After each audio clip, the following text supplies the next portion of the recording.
غصہ، کینہ اور حسد کی اوقات جان لو۔ غصہ ایک چھپی ہوئی آگ ہے جو دل میں ہوتی ہے، جس طرح راکھ کے نیچے چھپی ہوئی چنگاری ہوتی ہے، اور یہ چھپے ہوئے تکبر کو باہر نکالتی ہے۔ شاید غصہ اسی آگ سے ہو جس سے شیطان کو پیدا کیا گیا ہے۔ غصے کی مذمت کا بیان حضرت سیدنا ابو ہریرہ سے مروی ہے۔ ایک شخص نے عرض کیا، یا رسول اللہ، مجھے کوئی مختصر سا عمل بتائیے۔ آپ صلی اللہ علیہ وسلم نے ارشاد فرمایا، غصہ نہ کرو۔ اس نے دوبارہ یہی سوال کیا تو آپ صلی اللہ علیہ وسلم نے فرمایا، غصہ نہ کرو۔ حضرت سیدنا ابن مسعود سے مروی ہے، آپ صلی اللہ علیہ وسلم نے ارشاد فرمایا، تم اپنے میں سے پہلوان کسے سمجھتے ہو؟ تو ہم نے عرض کی، جس سے لوگ پہچان نہ سکیں۔ آپ صلی اللہ علیہ وسلم نے ارشاد فرمایا، پہلوان وہ نہیں ہے، بلکہ پہلوان تو وہ ہے جو غصے کے وقت اپنے آپ پر قابو رکھے۔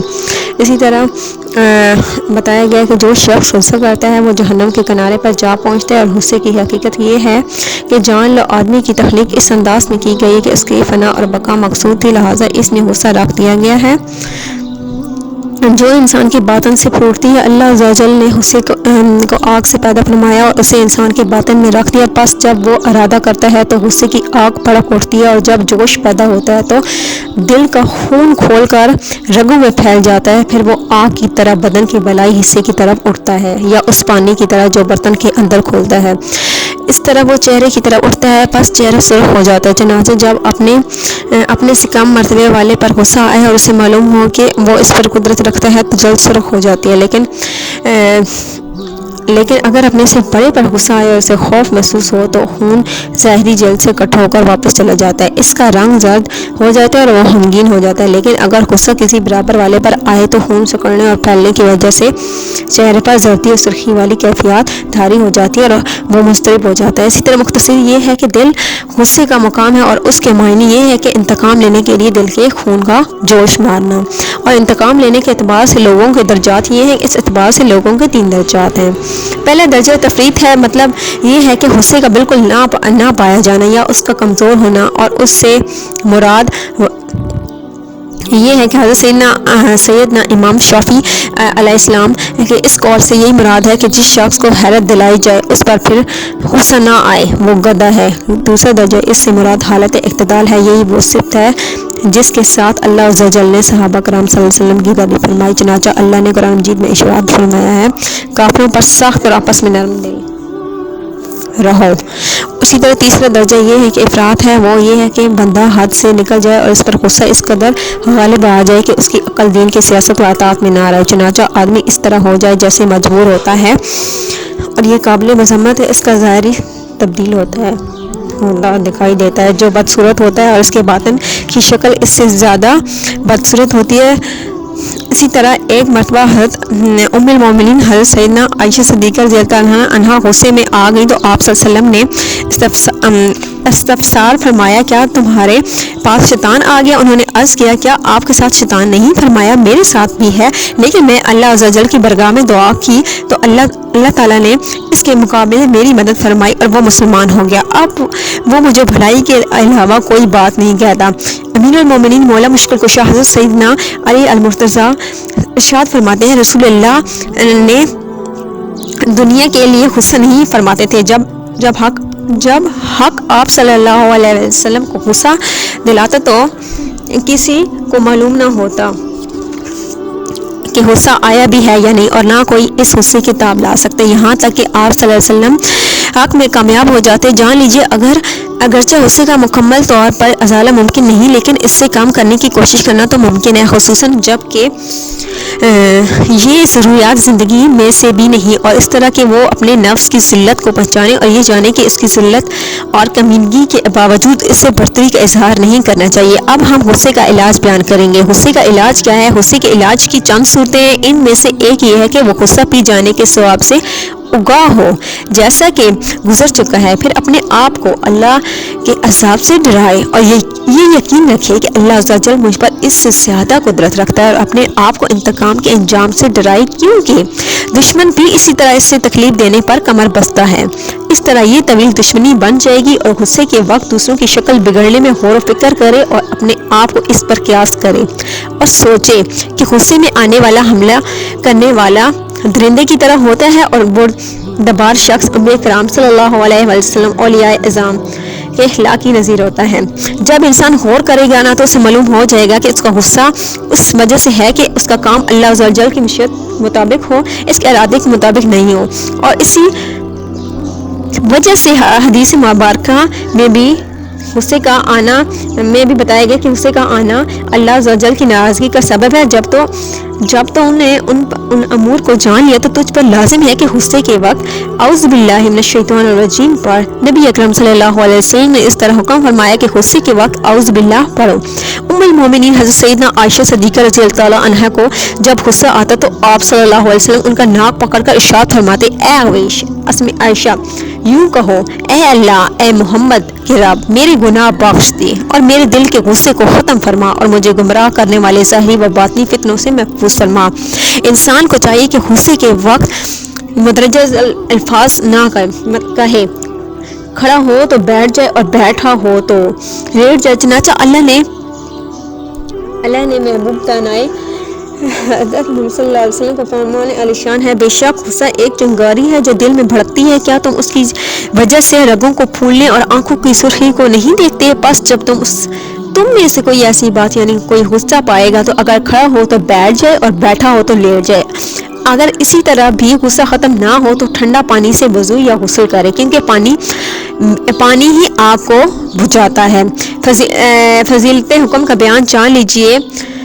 غصہ پی جانے سے افضل ہے کہ کیونکہ غصہ پینے سے مراد برداشت کرنا ہے۔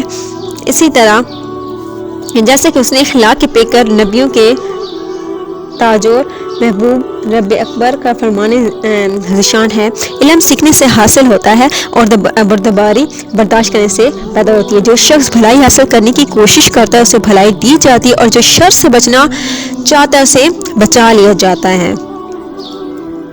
اسی طرح علم حاصل کرو، علم کے ساتھ اسی طرح حضور پاک صلی اللہ علیہ وسلم کا فرمان علی شان ہے، اللہ عز و جل کے ہاں بلندی تلاش کرو۔ اور صحابہ کرام نے عرض کیا، یا رسول اللہ وہ کیا ہے؟ آپ صلی اللہ علیہ وسلم نے ارشاد فرمایا، جو تم سے تعلق توڑے اسے تعلق جوڑو، جو تمہیں محروم کرے اسے عطا کرو، جو تم سے جہالت کا سلوک کرے اس کے ساتھ بردباری سے پیش آؤ، اور جب جاہل ان سے بات کرتے ہیں تو کہتے ہیں بس سلام۔ حضرت سیدنا حسن بصری کی تفسیر میں فرماتے ہیں، اس سے مراد بردبار لوگ ہیں کہ جب ان سے جہالت کا سلوک کیا جائے تو وہ جہالت سے پیش نہیں آتے۔ جب کوئی شخص تیری غیبت کرے، تجھے گالی دے یا آر دلائے تو تجھے بردباری کا رویہ اپنانا چاہیے، کیونکہ اس میں دارین کی نجات ہے، دنیا میں احترام کے اضافہ کا سبب ہے اور آخرت کے ثواب میں بہت زیادہ اضافہ ہوتا ہے۔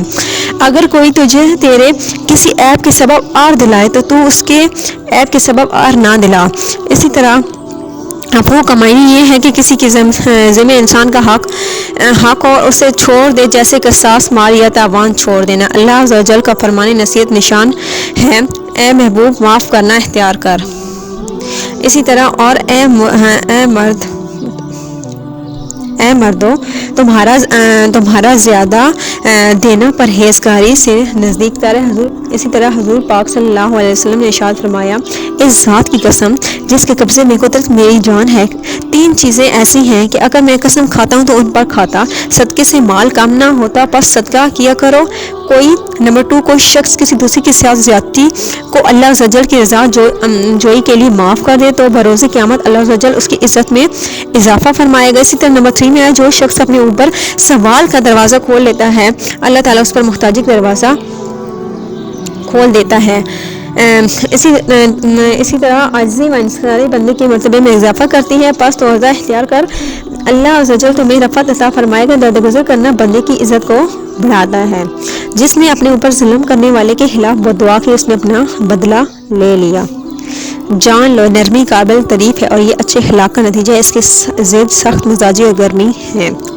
جب کوئی اللہ عز و جل جب کسی گھرانے کو پسند فرماتا ہے تو ان میں نرمی پیدا کر دیتا ہے۔ اسی طرح حسد کی بھی مذمت کی گئی، حسد کینہ کے نتائج میں سے اور کینہ غصے کے نتائج میں سے ہے۔ بی بی آمنہ کے لال حضرت محمد صلی اللہ علیہ وسلم کا فرمان علی شان ہے، حسد نیکی کو اس طرح کھا جاتا ہے جس طرح آگ لکڑی کو کھا جاتی ہے۔ حسد کی حقیقت یہ ہے کہ جب کسی مسلمان بھائی کو اللہ عز و جل کی نعمت ملتی ہے تو حاسد انسان اسے ناپسند کرتا ہے اور اسے بھائی سے نعمت کا زوال چاہتا ہے، اگر وہ اپنے بھائی کو ملنے والی نعمت کو ناپسند نہیں کرتا اور نہ اس کا زوال چاہتا ہے بلکہ وہ چاہتا ہے کہ اس سے بھی ایسی ہی نعمت مل جائے تو اسے رش کہتے ہیں۔ سرکار دو عالم ہم بے قسموں کے مددگار کا فرمان علی شان ہے، مومن رشک کرتا ہے اور منافق حسد کرتا ہے۔ بہت کتابیوں نے ہی چاہا کاش تمہیں ایمان کے بعد کفر کی طرف پھیر دے اپنے دلوں کی جلن سے۔ اس آیت مبارکہ میں اللہ عز و جل نے خبر دی ہے کہ کفار نے حسد کرتے ہوئے مسلمان سے ایمان کی نعمت کا زائل ہونا چاہا، اسی طرح اس کی آرزو نہ کرو جس سے اللہ نے تمہیں ایک کو دوسرے پر بڑھائی دی۔ یہاں پر نہیں سے مراد خاص اس نعمت کی اپنی طرف منتقل ہونے کی تمنا کرنے سے روکنا ہے، جبکہ کسی مسلمان کی یہ آرزو کرنا کہ اللہ عز و جل سے بھی اس جیسی نعمت عطا فرمائے تو یہ آرزو مضمون نہیں، اور اگر یہ چیز دین میں ہو تو قابل تعریف، اور اسی کو رشک کہتے ہیں۔ جان لو حسد کی بہت سے اسباب ہیں اور وہ دشمنی، فخر، بغض، تکبر، خود پسندی، پسندیدہ مقاصد کی فوت ہونے کا خوف، حکومت کی خواہش، نفس کی خباث اور اس طرح، اور یہ سب مضمون ہے۔ حسد کا علاج یہ ہے کہ تم اس بات میں غور کرو کہ یہ دنیا آخرت میں نقصان دینی ہے۔ جہاں تک دنیاوی نقصان کا تعلق ہے تو وہ یہ ہے کہ تجھے اس سے اذیت ہوتی ہے اور تو دن رات ہم و عالم کا شکار ہوتا ہے، اور دینی نقصان میں یہ ہے کہ تو بندے پر اللہ عز و جل کی نعمت سے ناخوش رہتا ہے، اور تیرا یہ رویہ اس نعمت والے کے لیے باعث ثواب اور تیرے لیے باعث گناہ ہے۔ جب تو یہ بات جانتا ہے تو اپنے دشمن کا دوست نہیں بن سکتا کہ اسے فائدہ پہنچائے، تو تجھ پر ضروری ہے کہ تو اس دور میں حسد کو چھوڑ دے۔ اسی طرح مومن میں 3 خامیاں پائی جاتی ہیں اور اس کے لیے ان سے نکلنے کا راستہ بھی ہے، اور حسد سے نکلنے کا راستہ یہ ہے کہ وہ حد سے نہ بڑھے۔ اس دور میں عراق پر ایک ظالم اللہ عز و جل کے لیے کی ہیں جو یکتا ہے۔ خدائی کا دعویٰ کرتا تھا۔